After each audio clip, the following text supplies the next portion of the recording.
Oi! Então, dessa vez eu vim aqui ler esse artigo nomeado Cristiânia, a cidade anarquista.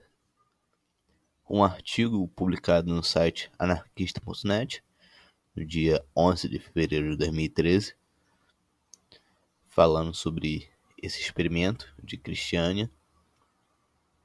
Um aviso também que eu vou dar no começo desse vídeo, que eu já dei no outro vídeo falando sobre Josiah Warren. Agora o canal tem aí um TikTok e o Quai, para se vocês quiserem ajudar o canal, só colocar o código do TikTok e do Quai aí e assistir uns vídeos. Então só avisando isso daí, porque agora sempre estará aí na descrição o código do TikTok e do Quai também, para quem quiser ajudar o canal. Agora, sem mais delongas, começar a leitura aqui desse artigo. Cristiânia, a lenda da liberdade no coração gelado do capitalismo europeu. Na fria Copenhagen, Dinamarca, uma comunidade de 10.000 pessoas vive num outro compasso. Cristiânia não tem prefeito, não tem eleição e funciona sem governo, sem imposição de leis que controlem a organização social. A lenda da cidade livre da Dinamarca é real, inspirada no anarquismo.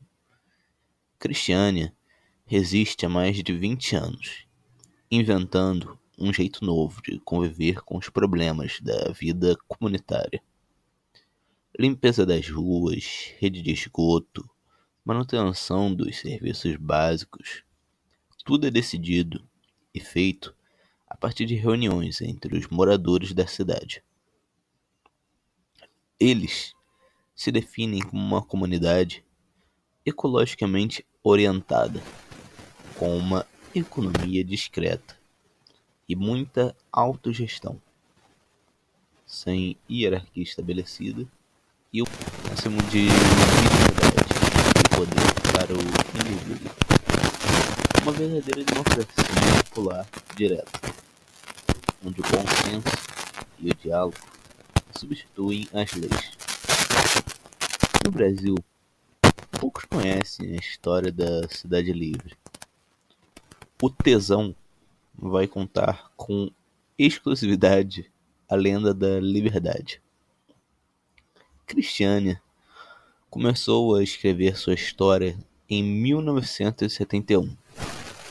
Foi a partir das ideias de um jornal alternativo, o Red Magazine, que um grupo de pessoas de idades e classes sociais variadas decidiu ocupar os barracos de uma área militar desativada na periferia de Copenhague. Era o início de uma luta incansável contra o Estado.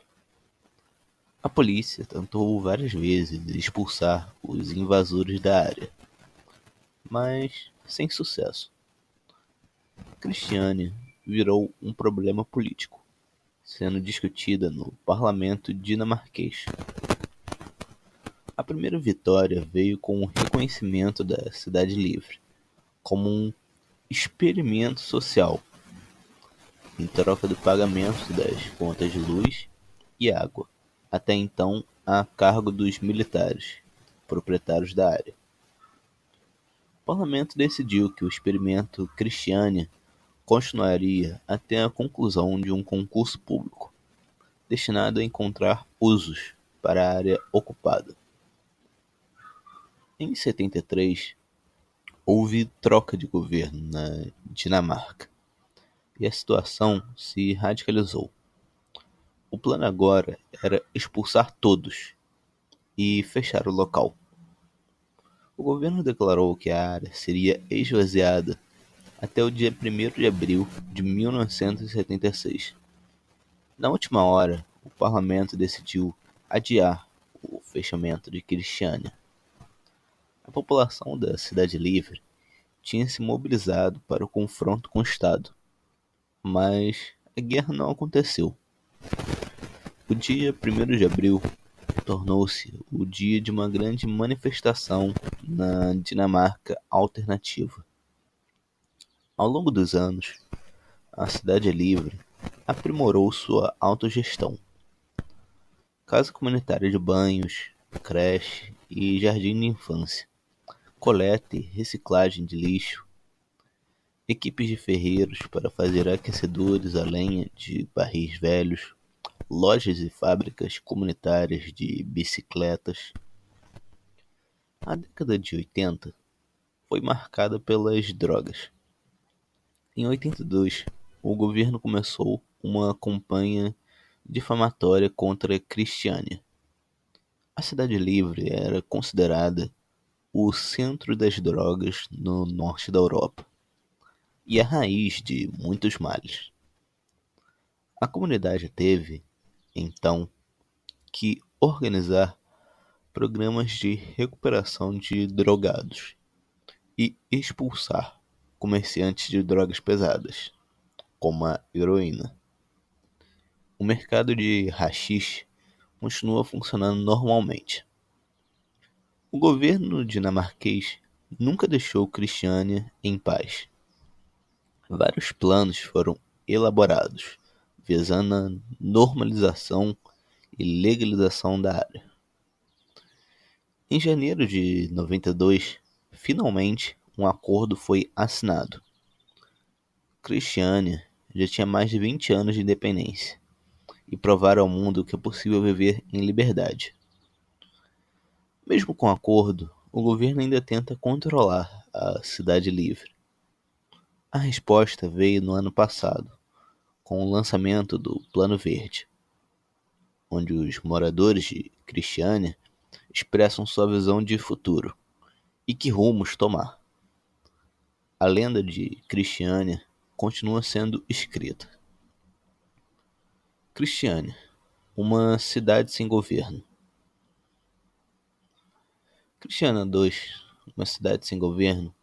Cristiânia tem provado ao mundo que é possível viver numa sociedade sem autoridade constituída, sem delegação de poder através de mandatos e eleições. A Cidade Livre da Dinamarca criou um experimento social definitivo, contra a ideia dominante de que a humanidade se autodestruirá se não existir um controle sobre a liberdade individual. Os habitantes de Cristiânia decidiram correr o risco de andar na contramão da história. Para eles, o governo, seja lá qual for, e seus mecanismos de administração pública são sinônimos de burocracia, abuso de poder e corrupção. Vivendo sem a necessidade de leis que controlem a organização social, cada morador da Cidade Livre tem que fazer sua parte, enquanto cidadão, e confiar que todos farão o mesmo. É uma nova ética de convivência baseada na honestidade e na solidariedade.